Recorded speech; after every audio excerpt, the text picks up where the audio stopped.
Proceso Valdetti es nuestro hashtag de la noche. Vámonos a las redes porque ya tenemos mensajes con esa etiqueta. Ha sido un día sumamente intenso en cuanto a la discusión en las redes respecto al proceso Valdetti. Ferdi nos dice, era lo que se esperaba, prestará declaración. Quiero saber qué va a decir. Yo dudo que al menos en primera declaración vaya a expresar alguna palabra luego de que le haya ligado proceso el juez Miguel Ángel Gálvez. El honorable juzgador argumentó correctamente su decisión, otra luz para seguir el camino en contra de la corrupción. Bueno, argumentó bastante, fueron casi 2 horas de argumentación por parte del juez Miguel Ángel Gálvez.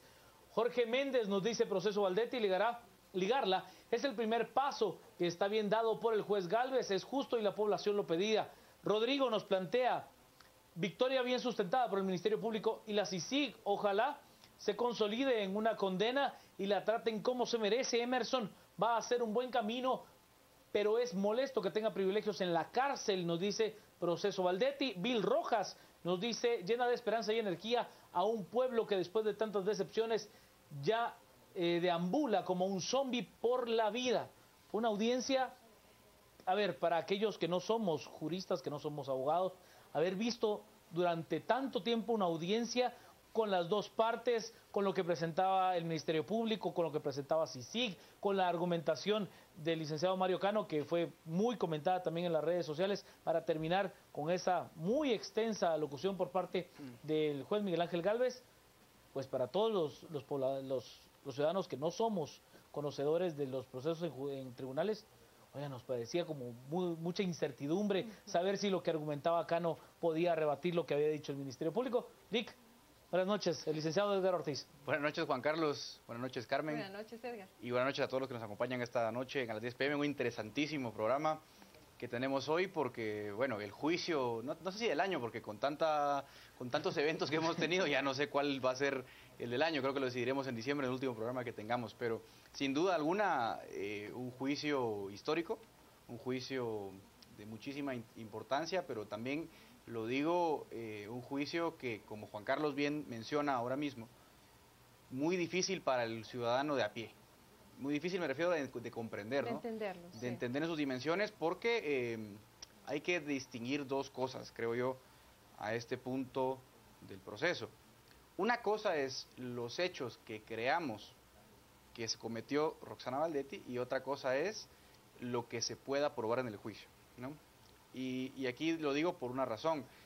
Tenemos aprobada una ley de extinción de dominio, por medio de la cual el Estado tiene la capacidad de confiscarte tus bienes con independencia del juicio que pruebe el delito por el cual te lo están quitando. Dicho de otro modo, pues invierten la carga de la prueba y tú tienes que demostrar que los bienes que tienes son bien habidos. Y lo digo porque ella fue funcionaria pública, tiene una declaración patrimonial expresa que hacen los funcionarios por la ley de probidad, y pues una cosa será, o una cosa es, el eventual proceso de extinción de dominio que ella pueda enfrentar por quizás no poder justificar la fortuna que tiene con el salario de un funcionario público, y otra cosa muy distinta es probar la culpabilidad en el caso concreto de la línea.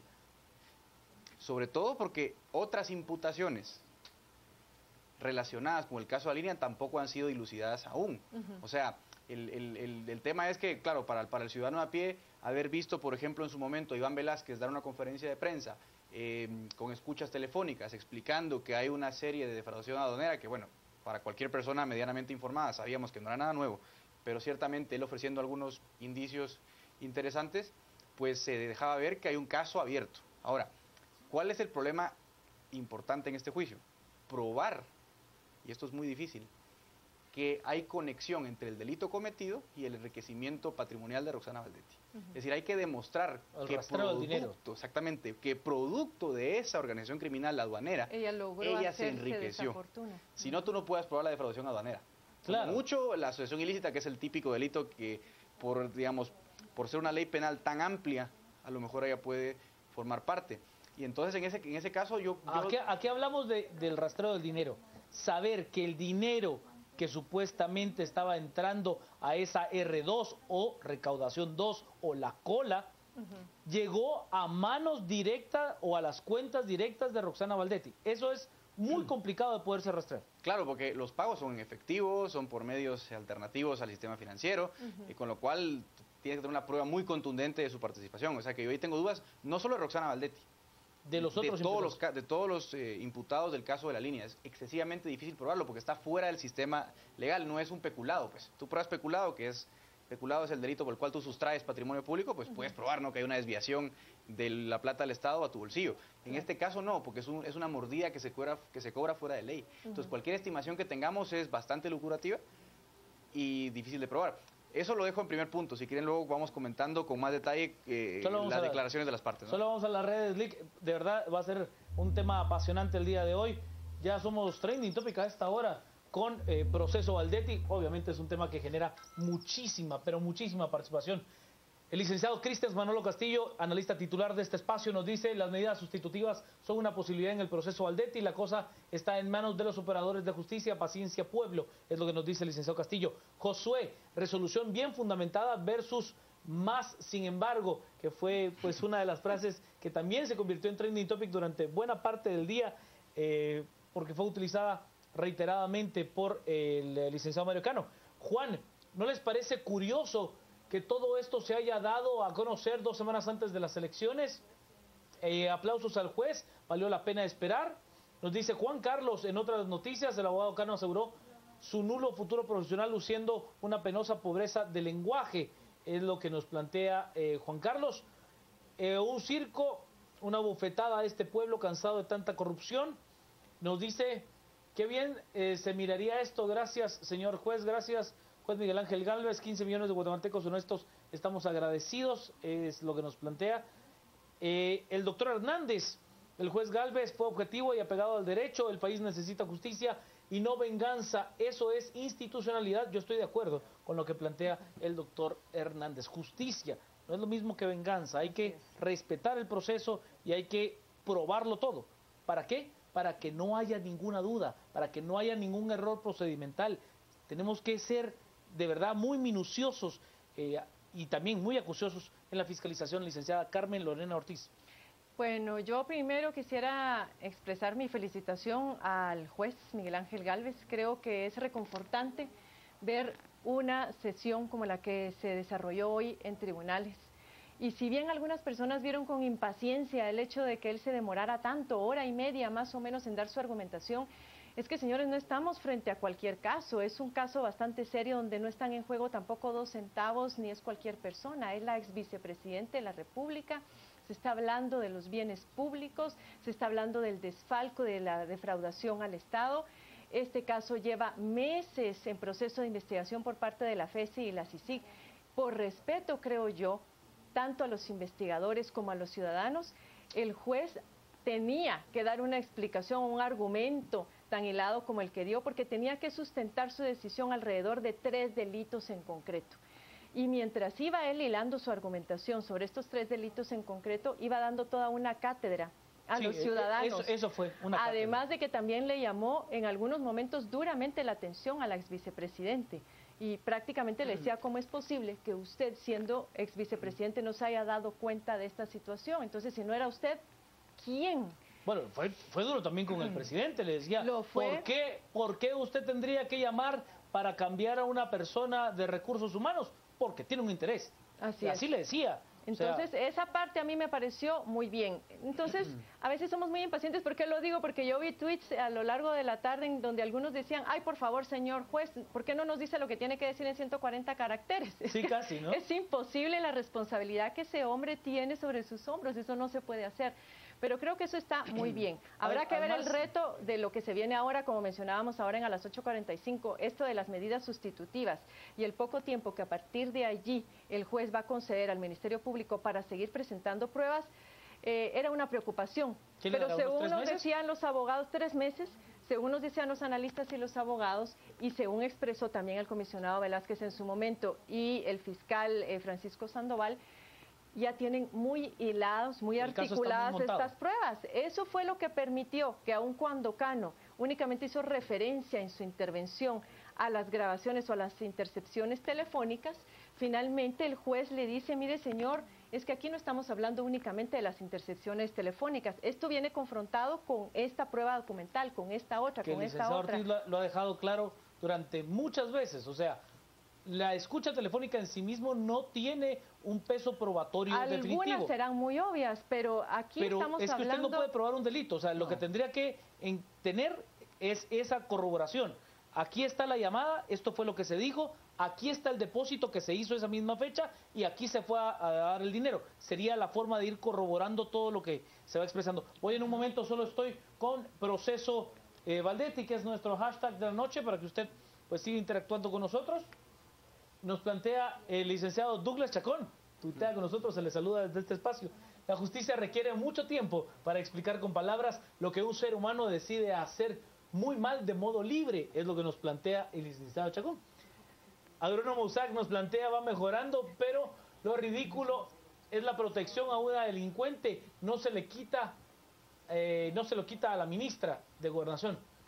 La verdad es que sí era de verdad excesivo el operativo de seguridad, y como siempre cuando usted tiene un operativo de esa naturaleza va a tender a haber problemas, o sea, va a tender a haber problemas. Nos dice Jorge Méndez, esto le hace bien al país para que respire seguridad jurídica, eso sí, el Ministerio Público debe de probar los hechos. Nos dice el ingeniero Castillo, ¿creen ustedes que a la 2 la dejarán en Matamoros y o arresto domiciliario o la enviarán a otro lugar? Mi parecer es que la van a dejar en Matamoros si es que le brindan, le dan prisión de carácter preventivo. Creo que va a ser Matamoros. Adecuaron la ley para tenerla ahí, entonces creo que no lo van a cambiar. Aurora nos plantea, esto es solo el principio de un largo y difícil camino por recorrer. Si yo le agregaría a Aurora, va a ser un camino largo, doloroso, y por momentos van a haber cosas que al ciudadano nos parezca injusto. Porque además no tenemos todos el expertise jurídico para entender qué fue lo que pasó. Entonces van a haber cosas que nos parezcan muy obvias y que la ley diga otra cosa. Como dicen los abogados. Y que viene la lluvia de recursos legales, que eso también suele molestar. Claro, dura lex sed lex. Dura es la ley, pero es la ley. Nos dice, si le dan medida sustitutiva, se estarán burlando del pueblo y además, ¿por qué tantos beneficios para ella si ya renunció? Luis nos plantea, el culpable tiene que pagar por sus acciones, ya es tiempo Guatemala para hacer justicia. Es importante que se siente un precedente de que no importa qué tan alto cargo se tenga, la ley se hará cumplir. Emilio nos plantea, luego de ligarla, medida sustitutiva y a la casita, cuando merece cadena perpetua. Nos plantea el proceso Valdetti, es una esperanza de una Guatemala mejor, el honorable juzgador fue justo. Bueno, hay que entender que todavía no ha terminado esa audiencia. O sea, creo que el timing del señor juzgador, o del honorable juzgador, como le llamaba el licenciado Cano, fue bastante complejo, ¿no? O sea, a las 4 en punto, señores, se acabó. Nos vemos mañana. Vic. Sí, bueno, varios temas. Digamos, evidentemente esta audiencia no es el juicio, es la audiencia para determinar si se abre o no el proceso, pero por esa razón, evidentemente no se van a ventilar los medios probatorios más técnicos. Claro, o sea, no se va a probar todavía. Yo lo decía nada más como proyectando el eventual caso. De todas formas, me pareció por ratos que la acusación tenía algunos puntos flojos, ¿no? En cuanto a la demostración de que Roxana Valdetti efectivamente está ligada o tiene algo que ver con el delito. Quizás el argumento que mejor supo trabajar el juez para ligarla, o para admitir que está ligada a proceso, tiene que ver con el hecho de que nunca se negó la existencia de la línea, y por un tema de jerarquía, el vicepresidente y el presidente tienen que estar al tanto de esa mafia interna, porque hay escuchas telefónicas que ahí sí muestran indicios de que había conocimiento de que existía el grupo criminal. Yo creo que esa es la indicio, porque todavía no son pruebas técnicamente, ¿no? Pero es el indicio más fuerte, creo yo, que el juez usó a su favor durante el proceso, ¿no? Porque si tú sabes que hay una mafia, tú nunca niegas la existencia de la mafia y tú eres de tal rango, ¿no? Y como lo he dicho en este espacio, las funciones se delegan, pero la responsabilidad nunca se delega, pues hay una seria duda o una duda razonable de que hay una participación de Roxana Valdetti en ese delito. Entonces yo creo que fue lo más interesante. Fue también un discurso con muchas florituras y quizás con algunas palabras de más que no venían mucho al caso, pero bueno, tampoco pasa nada grave, ¿no? Yo supongo también que... Era la impaciencia la que nos estaba comiendo. Sí, no, parecía el American Idol, ahí cuando no dicen quién va a ganar, ¿no? Sí, estaban ahí como 10 minutos. algo así, y tú estás ahí esperando. Pero bueno, seguimos en lo mismo, porque pues no nos han dicho si habrá prisión preventiva o... No, eso va a ser esta historia continuada. Es que esa es la segunda temporada, empieza mañana. Sí, es verdad, no, todavía falta la continuación, ¿verdad? De las finales, ¿no? Yo quisiera aprovechar con Edgar, porque yo también vengo aquí a aprovechar a resolver algunas dudas jurídicas, y hoy me llamó la atención de que haya uno de los delitos es cohecho pasivo, y el presidente se le da el antejuicio hoy, se le da trámite al antejuicio hoy por parte de la Corte Suprema de Justicia por cohecho activo. Si pudieras hacernos la diferencia, porque en el caso de ellos son dos cohechos, pero son distintos. Sí, claro, es que el cohecho pasivo es el delito que alguien comete cuando recibe dádivas o beneficios económicos a cambio de, o sea, voy a decirlo correctamente, comete el cohecho pasivo el funcionario de empleo público que reciba dádivas o dinero a cambio de un favor o una acción que beneficie a un particular, ¿no? Entonces, en el caso de Roxana Valdetti, lo que se argumenta es, mira, tú recibías a cambio comisiones para garantizarle a ciertas personas beneficios económicos. ¿Por qué ella? Y alguien me dirá, pero ¿por qué no el intendente de aduanas? ¿Por qué no el vista? Bueno, en realidad todos son autores del mismo delito. Lo que pasa es que para cometer el delito de cohecho pasivo en la defraudación aduanera, evidentemente tienen que intervenir los funcionarios de la aduana, la gente de SAT, y en este caso se presume que también Roxana Valdetti, ¿no? A partir de Juan Carlos Monzón. Claro, el cohecho activo, en cambio, es lo opuesto, es cuando tú ofreces dádivas a cambio de un favor a un funcionario público. Me parece que eso es lo que le están acusando en este caso a Otto Pérez Molina por la petición de hacer ciertos movimientos en las aduanas, ¿no? Entonces son digamos, dos hechos distintos. Alguien me preguntaba por ahí, por mensajes, ¿no? Si Roxana Valdetti no cometía también el cohecho activo. Yo creo que no comete también cohecho activo porque está, o sea, digamos, el intercambio de favores entre ella, bueno, presuntamente entre ella y los funcionarios también presuntamente de aduanas, lleva incluido los favores que se intercambian. Entonces, el tipo penal adecuado es el cohecho pasivo, por esa razón, ¿no? Vámonos a las redes. Estamos con Proceso Valdetti como nuestro hashtag de la noche. Nos dice, lo del juez Gálvez demuestra que aún hay jueces que se deben a la justicia y no a las influencias. Los ciudadanos debemos aprender a llevar estos casos con carácter de urgente. No podemos desviar la atención, toda la atención en Proceso Valdetti. Daniel, un argumento en falso y el licenciado, más sin embargo, usa todas las mañas para sacar provecho. Fue correcto, es lo que nos plantea Daniel. José Abascal, dudo mucho que solo una llamada de Otto Pérez pidiendo que cambien al gerente de la SAT sea suficiente para incriminarlo. Es lo que nos dice José Abascal. Nos dice, creo que ahí va a ir bajo la teoría de línea de mando, ¿no, Lic? Sí. Ahí tendría que, por ahí iría el tema. Omar Marroquín, esa calidad de jueces es la que necesita el organismo judicial, es un gran ejemplo a seguir para los demás que cátedra. Roberto Cortés dio una cátedra, esa es la verdad.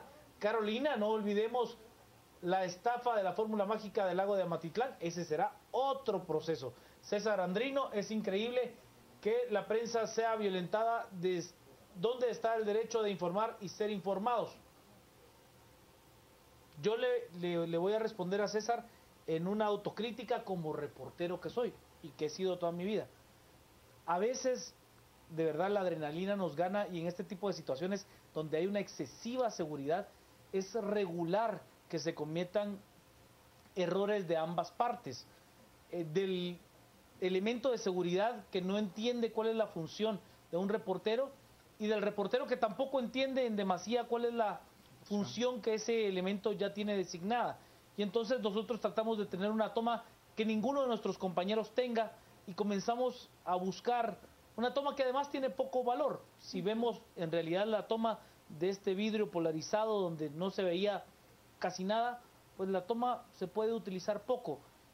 Yo sí llamo a los compañeros reporteros, como reportero que soy, como alguien que ha estado en la calle durante muchos años, a que tomemos nuestras precauciones. No es bueno enfrentarnos a la autoridad de esa forma, porque primero siempre vamos a salir lastimados nosotros, así de sencillo, y segundo, pues nos da un grado de respeto ganado ante la autoridad cuando nosotros actuamos de manera más prudente. Licenciado Ortiz. Bien, yo quería referirme a, primero, que este es nada más un caso, es decir, lo que está analizando actualmente la Fiscalía, la CICIG y lo que está analizando el juez es solamente el caso La Línea. Se ha mencionado mucho el tema del agua de Amatitlán. el hecho de que ahora se esté abriendo juicio por este caso no quiere decir que el resto de casos no se esté investigando. Yo estoy convencida de que tanto la CICIG como el Ministerio Público, al momento de ser esto una red, van a seguir desarticulando otro tipo de negocios en los cuales pudo haberse visto envuelta tanto la ex vicepresidente como el presidente y otros funcionarios, pero no es que aquí vayamos a terminar. Solamente con los delitos que ahora pudiera llegársele a imputar y una eventual sentencia por estos 3 delitos, se nos decía hoy a las 8:45 que ella tenía altas probabilidades de terminar sus días en prisión. Ahora, claro, ¿qué es lo que la gente quisiera? Ok, eso es un alivio, finalmente ya se le llevó a los tribunales de justicia, pero lo que nadie quiere es que tenga todas las comodidades y esté alojada en un área VIP en Matamoros. Yo creo que a cada día hay que darle su propio afán. Hoy por hoy ya está tras las rejas, hoy por hoy ya se le ligó a proceso penal. Vamos a ver qué sucede mañana. Y lo del tema de la reclusión, conforme pasen los días, tendrá que ser algo que también se tendrá que ir dilucidando, porque como también nos mencionaban, para eso existen las prisiones preventivas y las prisiones para reos de alto riesgo, y ella, pues lógicamente, por ser parte de esta red criminal, es un reo de alto riesgo. El otro factor también que quería mencionar es el sentido de urgencia de la población. Lamentablemente, sí vamos a tener que enfrentarnos a una guerra permanente de recursos legales que van a atrasar esta situación, que van a atrasar el proceso. Podemos llevarnos yo no sé cuánto tiempo, Edgar, si 1 año, posiblemente más de 1 año, porque a veces empiezan a acudir a tácticas que son sumamente vergonzosas, porque yo creo que la ley y la utilización de esos recursos legales también debe tener un límite, y lo que hemos visto en otros casos es que no hay límites, no hay escrúpulos, sobre todo con el abuso de las acciones de amparo. En ese sentido, yo sí creo que vamos a tener que estar vigilantes, pero nuevamente el sistema de justicia se pone a prueba, y qué bien que lo esté haciendo a la altura, y que hoy por hoy los ciudadanos guatemaltecos estemos dispuestos a reconocer también a los buenos funcionarios, porque hemos sido muy dados a criticar solamente las malas conductas, pero no a reconocer las buenas conductas. Vámonos a las redes, estamos con Proceso Valdetti como nuestro hashtag de la noche, son las 10 de la noche y 31 minutos. Oiga, vamos bien, Eric nos plantea, yo lo que me pregunto es quién mandó a protegerla tanto. Creo que es ilógico, pero ¿por qué tanto beneficio? Es lo que plantea Eric. Nos dice Jorge Méndez, Galvez debe de resolver auto de procesamiento más prisión preventiva. El caso lo amerita, es lo que dice Jorge Manuel. Entiendo que la licenciada Ana Alejos logró interponer un recurso para que se le traslade a Santa Teresa. ¿Qué pasó allí? Todavía no le han dictado prisión preventiva, entonces entiendo que no hay, no habría una resolución al respecto. Se alargó la respuesta del juez para poder darle una clase al abogado de Valdetti. José Abascal nos dice, se le podrá arraigar, aludiendo a 2 nacionalidades que tiene, incluyendo la italiana, ¿o no? No. Pero creo que ahora lo del arraigo ya no tiene sentido, porque ya está presa, ya, sí, y tampoco creo... El arraigo tendría sentido si no se le dicta ninguna otra medida. No, claro. Y después de escuchar todos los argumentos y señalamientos del juez, yo la verdad no creo que la deje con un arresto domiciliario, por ejemplo. Yo no lo creo tampoco. No. Cobro ilegal de... A ver, ¿y cuál sería la lógica del asunto? Para usted dictarle prisión preventiva, yo no soy abogado, pero para entender, para dictarle prisión preventiva sería porque corre o el riesgo de fuga o de entorpecer a la justicia, obstrucción a la justicia. Y si ya dijo que a todos los demás implicados en el caso, a los que se les ligó a proceso, se les mandó a prisión preventiva porque correría alguno de los 2 riesgos, vamos, en una escala jerárquica superior, sería lo lógico. Sí. Entonces, vámonos a las redes, estamos con Proceso Valdetti como nuestro hashtag de la noche. Carlos nos plantea, es exactamente lo que se tiene que hacer, probarlo. Vamos, Ministerio Público, es lo que dice Carlos. Otoniel, tienen que devolver todo lo robado. Nos plantea quién es peor, el criminal descarado o el vendido que lo defiende. Bueno, ahí habría una cuestión, no puede estar sin defensa, pues, habría que entenderlo también. O sea, el señor hace un trabajo. Es un servicio profesional. ¿Cómo es un trabajo? Nos caiga bien o nos caiga mal, ¿a quién defiende? Es un trabajo. Hoy se dio otro paso en la búsqueda de la justicia. Totalmente de acuerdo, todo tiene un proceso. Lo malo que hay personas con buen conocimiento que lo meten que le meten presión al pueblo. Y Andrés nos dice, me preocupa que no existen suficientes elementos de juicio para probar los hechos imputados. Ese es un riesgo en todo caso. Rick. Sí, yo quiero destacar algo. Ciertamente la defensa del abogado Cano fue buena, digamos, para defender lo indefendible, porque es un caso difícil de defender. Fue bastante buena, fue muy hábil para encontrar los fallos que tiene el proceso. Y ojo, ¿no? Que los abogados tienen una habilidad, bueno, tenemos, no, yo no litigo, tienen una habilidad muy buena para encontrar los fallos de la ritualidad del proceso. Y a veces en Guatemala tienen a haber también muchos procesos que se caen, que se vienen abajo por temas de mera formalidad, digamos. Cómo se diligencian las pruebas, si los testigos son idóneos. Pero ellos tuvieron acceso a toda la prueba documental también. Por supuesto, Edgar, por sí. supuesto. Entonces digo que hay que estar muy atentos, digamos, a las acusaciones de las formalidades. Yo creo que no deberían ser un problema porque ha habido tiempo de sobra para la investigación, pero ojo, ¿no? Que los abogados son, cuando van al hueso, van al hueso y impugnarán cuanto medio de pruebas se diligencia en este proceso. Ya lo estoy viendo yo todos los días. Y sobre todo en un proceso en el que las pruebas son bastante escasas, ¿no? Porque ¿qué tanto puedes probar? O sea, las llamadas, alguno que otro documento, transferencias bancarias y mucho más no tendrás. Claro. Y eso va a ser muy difícil.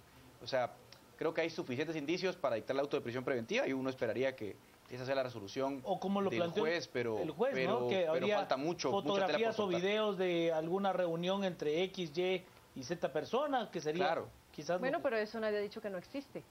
No, por eso le digo, o sea, Ajá. pero en lo que se refiere a lo que dice Lic Ortiz, ¿no? ¿Qué puede probar? Pues la llamada, la transferencia, el dinero, que vamos, si usted Claro. la logra poner juntas. Yo creo que lo que son vimos estos poderosas. días fue una especie de demo por parte de la Fiscalía de cuál es el nivel de pruebas que tiene y cómo Sí. es que las han estructurado.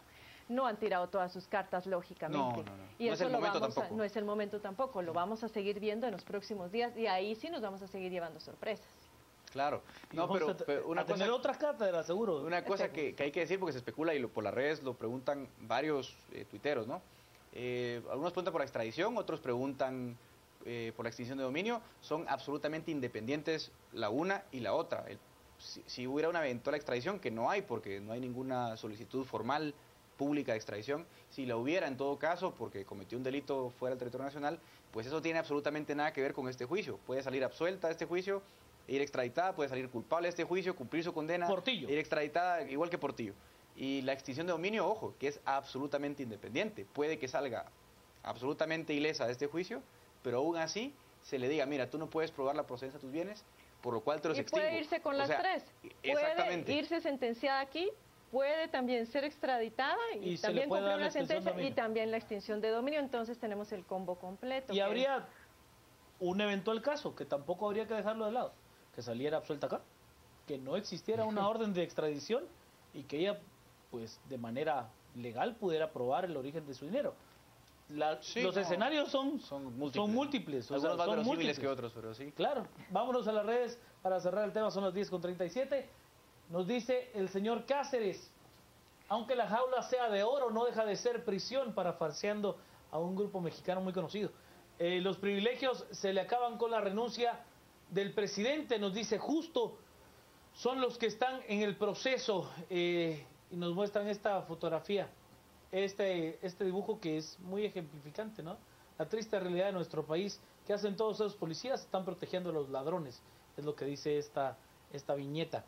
Nos dice Eric, deberían procesarla por encubrimiento y obstrucción de la ley, alertó a Monzón porque no le convenía que lo atraparan. Sharon, total admiración al juez Galvez, nos da esperanza.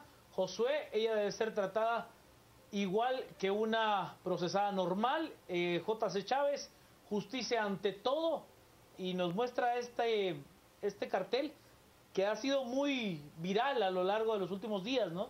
Si por un harinazo hubo cárcel, por corrupta cadena perpetua, que se vio en una de las manifestaciones, creo que hace 2 sábados, que comenzó a ser viral este mensaje y que tiene ese sentido democrático que a mí me parece maravilloso de lenguaje en las manifestaciones, que es cada quien emite su propio mensaje. Lamentablemente un día ya no estará Iván Velázquez, ojalá nuestras instituciones se mantengan así de fortalecidas. Juan Carlos Moratalla ya se le ligó, ahora el desafío es que entren toneladas de evidencia y se pueda armar un caso contundente. Y Diego, paciencia, la justicia tarda, pero llega. Cerremos, licenciado Ortiz. Bien, yo acá lo único que sí quisiera resaltar y que a mí me preocupa es el tema de la estructura que protege a la vicepresidente, y otro indicador que a mí me pareció curioso, y es que ella haya logrado, siendo su primera audiencia a las 8:30 de la mañana en tribunales, haya logrado que el sistema penitenciario le dejara salir desde las 3 de la mañana del lugar en donde estaba recluida para llegar alrededor de las 3:30 a tribunales. ¿Cómo se logra eso también? ¿Qué tipo de influencia se tiene que tener? Creo que son indicadores que tenemos que atender y que también fueron mencionados esta noche a las 8:45.